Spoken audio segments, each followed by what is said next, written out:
খাবারটা খাইয়ালাম, খাইতে খাইতে আপা উনি চলে আসবে। ওকে আসেন। আকবর, জি আপা। চার সাথে বিস্কিট দাও না কেন? শুরুতেই গলদ। প্রথম দিন এসে আমার বই নষ্ট করে ফেলেন, এখন কি পড়বো? Sorry, extremely sorry.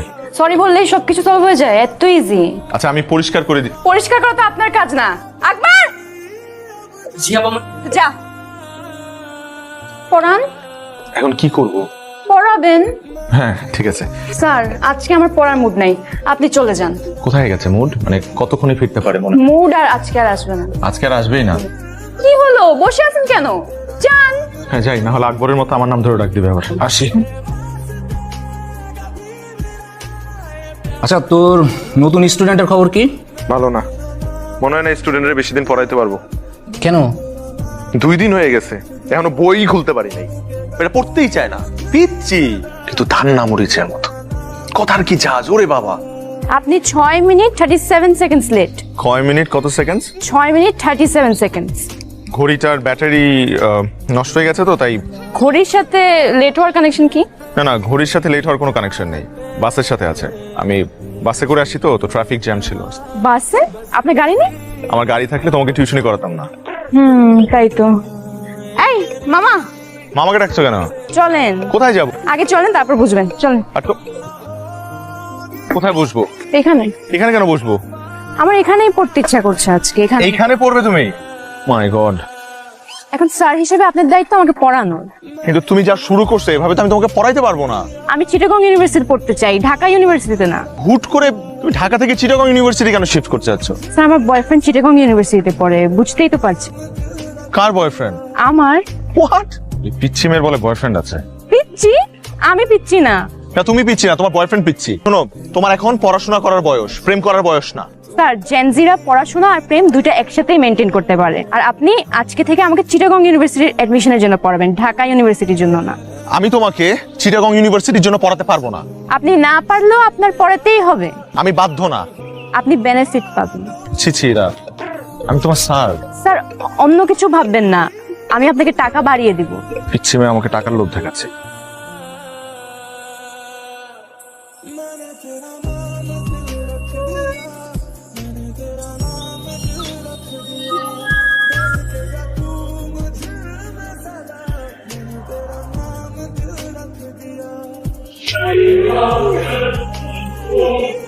আগে দেখেন কোন একটা ভুল হচ্ছে। আর বল, কত বড় সাহস!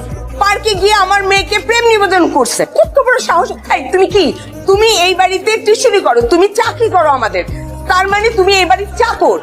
তোমার মালিকের মেয়ের দিকে তাকাইছো, তোমার তো চোখ তুলে ফেলা উচিত। এই পুলিশে ফোন করো, পুলিশে ফোন করে ওকে ধরে দাও। ও আজকে আমার মেয়ের সাথে এরকম করছে, কালকে আরেকটা বাড়িতে গিয়ে করবে। ও যেন কোনো বাড়িতে টিউশনি করতে না পারে তার ব্যবস্থা করো। তুমি তো একদম ছোট লোকের বাচ্চা কোথাকার। প্লিজ আন্টি, আপনি আমার মা বাবাকে নিয়ে কিছু বলবেন না। খুব লাগতেছে না? এই, এই, তোমার কি ধান্দা ছিল যে এই ফ্যামিলিতে ঢুকে নিজের স্ট্যাটাসটাকে একটু আপ করবা? ছি, ছি। ছি ছি, যাও বেরো, যাও গেট ক্লাস। আবার বসে আছে ছোট লোক কোথাকার। স্যার, জেনজিরা পড়াশোনা আর প্রেম দুইটা একসাথেই মেনটেন করতে পারে।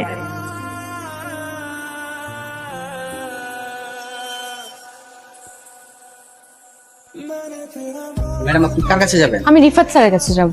ম্যাডাম, তার পারমিশন ছাড়া তো আমি আপনাকে যেতে দিতে পারি না। আমি বেশি সময় নিব না। কি হয়েছে এখানে? রিফাত কি হয় আপনার?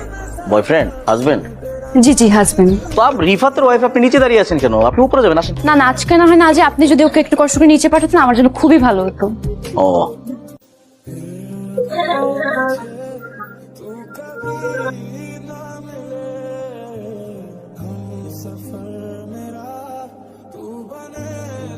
কি সমস্যা আপনার?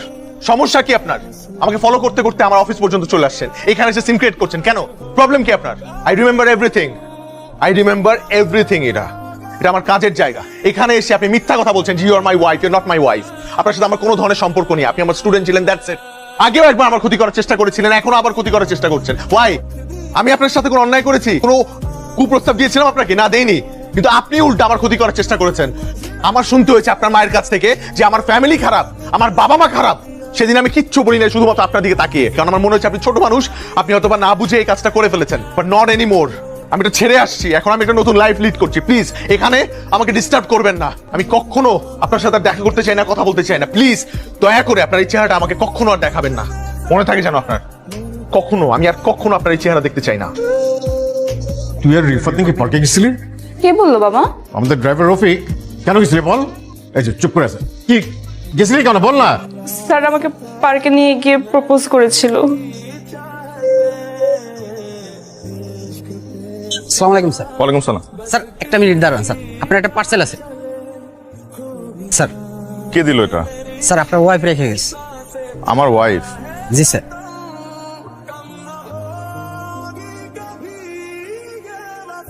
আপনি 6 মিনিট 37 সেকেন্ডস লেট। 6 মিনিট কত সেকেন্ড? 6 minute 37 seconds. আপনার তো 5টা আসার কথা। ঘড়িটার ব্যাটারি নষ্ট হয়ে গেছে তো তাই। স্যার, নিজের স্বার্থে আপনাকে মিথ্যা অপবাদ দেওয়ার জন্য আমি ভীষণভাবে অনুতপ্ত। বিশ্বাস করেন, এই প্ল্যানটা আমার না, পুরো প্ল্যানটা ছিল আমার বয়ফ্রেন্ডের। আরে কংগ্রাচুলেশনস, তুমি আঙ্কেলের সাথে কথা বলো, আমার মনে হয় সে রাজি হবে। বাবা এক কথার মানুষ, আমার তো ভয় করছে, দেখি কি হয়। আর শুনো, তোমার জন্মদিনের প্ল্যান কি? তুমি নাই কি আর প্ল্যান হবে? তুমি থাকলে হয়তো কোনো একটা বার্থডে প্ল্যান করতাম। আচ্ছা ঠিক আছে। তারপর আমার বয়ফ্রেন্ডকে ওর বার্থডেতে সারপ্রাইজ দিতে আমি নিজে চট্টগ্রাম রওনা দিই। সেখানে গিয়ে আমি দেখতে পাই নিয়ে যাবেদের বাসা আইতালে আইর। Happy birthday. থ্যাংক ইউ, কিন্তু তুমি এখানে? তোমার বার্থডে সারপ্রাইজ দিতে আসছি। না না, সেটা ঠিক আছে, কিন্তু নিচে একটা কফি শপ আছে, খুব ভালো। তুমি এখানে 10 মিনিট বসে, আমার একটা ফ্রেন্ড আসছে, তোদের জাস্ট বিদায় দিয়ে আমি চলে আসতেছি। নিচ্ছে কি আসছে? আমি ইরা। আর তুমি? আমি শান্ত। তোমার এক্স? কি এক্স? আমি তোর প্রেজেন্ট গার্লফ্রেন্ড। তুমি প্রেজেন্ট গার্লফ্রেন্ড হলে আমি কি? প্লিজ 10 মিনিট নিচে ওয়েট করো, আমি পৌঁছি। তুমি কি বুঝাবা? ইরা, তুমি বুঝাচ্ছ? সেখান থেকে মন খারাপ করে যখন ঢাকার উদ্দেশ্যে ব্যাক করি, তারপর বাসা আসার পর অনেক দিন আমার মন খারাপ থাকে। কি রে, দুদিন ধরে দেখছি এরকম একলা একলা বসে থাকিস কেন সারাক্ষণ? নে খাবার নিয়ে আসছি, খা। না খাবো। কি হলো তোর, কেন খাবি না? আরে খা, খেয়ে নে, খেয়ে নে। খাবো না, যাও না। আশ্চর্য। মন খারাপের মাঝে একদিন ফেসবুক স্ক্রল করতে গিয়ে দেখতে পাই আপনাকে টিউশন মিডিয়া থেকে ব্যান করা হয়েছে। সেটি দেখার পর নিজেকে আরো বড় অপরাধী মনে হতে থাকে। তারপর টিউশন মিডিয়াতে যাই, গিয়ে ওদেরকে সত্যটা বলি। বিশ্বাস করেন, এখানে রিফাত স্যারের কোনো দোষ নেই, সব দোষ আমার। I am very sorry about everything. শিক্ষকতা একটি মহান পেশা। আপনাদের মতো কিছু মানুষের ভুলের কারণে আজ মেধাবী শিক্ষার্থীরা এই পেশা থেকে দূরে সরে যাচ্ছে। চিরং ইউনিভার্সিটিতে ভর্তি হতে চেয়েছিলে কেন? আমার অনেক ইচ্ছা ছিল চিটাগং ইউনিভার্সিটিতে পড়ার। তো আমাদের বলিসনি কেন? আমি অনেকবার ট্রাই করেছি বলার, কিন্তু তোমরা তো কখনো বুঝোনি। তাই বলে রিফাতের নামে একটা মিথ্যা অপবাদ দিয়ে ওকে ছোট করবা? তুমি জানো রিফাতকে যে এজেন্সি থেকে আমরা হায়ার করছিলাম, তারা ফোন করে আমাকে অপমান করছে, বারবার জানতে যাচ্ছে রিজনটা। কেন করলো এরকম? অ্যান্সার করো। তোমাদের একটা সমস্যা কি জানো, যে কোনো একটা ঝামেলার মধ্যে পড়লে জাস্ট সাইলেন্ট হয়ে থাকো। আর এই যে তুমি, হ্যাঁ, তোমার আজকাল পেয়ে পেয়ে ওরা সবাই এখন যে যার মতো ইচ্ছা তাই করছে। শোনো, আমার একটা ক্লিয়ার কথা বলে দেই, এই মেয়ে ঢাকা ইউনিভার্সিটিতে পড়তে হবে। আর যদি ঢাকা ইউনিভার্সিটিতে চান্স না পায়, তাহলে ওই যে বাসা পাশে ডিগ্রি কলেজ আছে ওইখানে পড়বে। দিস ইজ ফাইনাল, ওকে? বাবার কথা অনুযায়ী ঢাকা ইউনিভার্সিটির এডমিশন টেস্টের জন্য পড়াশোনা স্টার্ট করি। পড়াশোনার ফাঁকে ফাঁকে আপনাকে ফোনে ট্রাই করি। এর একটা কথা মনে রাখবে, পড়ালেখা মানে জীবনের জন্য প্রস্তুতি গ্রহণ করা নয়। এমন ভাবে পড়ো যেন পড়ালেখাই তোমার জীবন হয়ে ওঠে। আপনার দেওয়া উপদেশটা মেনে আমি ঢাকা ইউনিভার্সিটিতে চান্স পেয়েছি। বিশ্বাস করেন স্যার, সেদিন হঠাৎ করে বাসের জানালায় আপনাকে দেখি। এরপর থেকে ফলো করা শুরু করি। আপনাকে বিরক্ত করার কোনো ইচ্ছেই ছিল না আমার। আমি শুধু আপনার কাছে ক্ষমা চাইতে চেয়েছি। এই জন্য কয়েকদিন ধরে আপনাকে বিরক্ত করেছি। আমি কথা দিচ্ছি স্যার, আপনি আমাকে ক্ষমা করে দিলে আমি আর কোনোদিন আপনার সামনে আসবো না বা বিরক্ত করব না। আপনি যদি আমাকে ক্ষমা করে দেন, তাহলে আগামীকাল বিকেলে আপনার সাথে আমি দেখা করতে চাই। তুমি আমাকে বলেছিলে যে আমি তোমাকে ক্ষমা করে দিলে তুমি আমার আশপাশে থাকবে না কখনো। জি। আর যদি ক্ষমা না করি? তাহলে পাশে পাশে থাকবো। কতদিন? সারা জীবন। Is it a promise? More than a promise.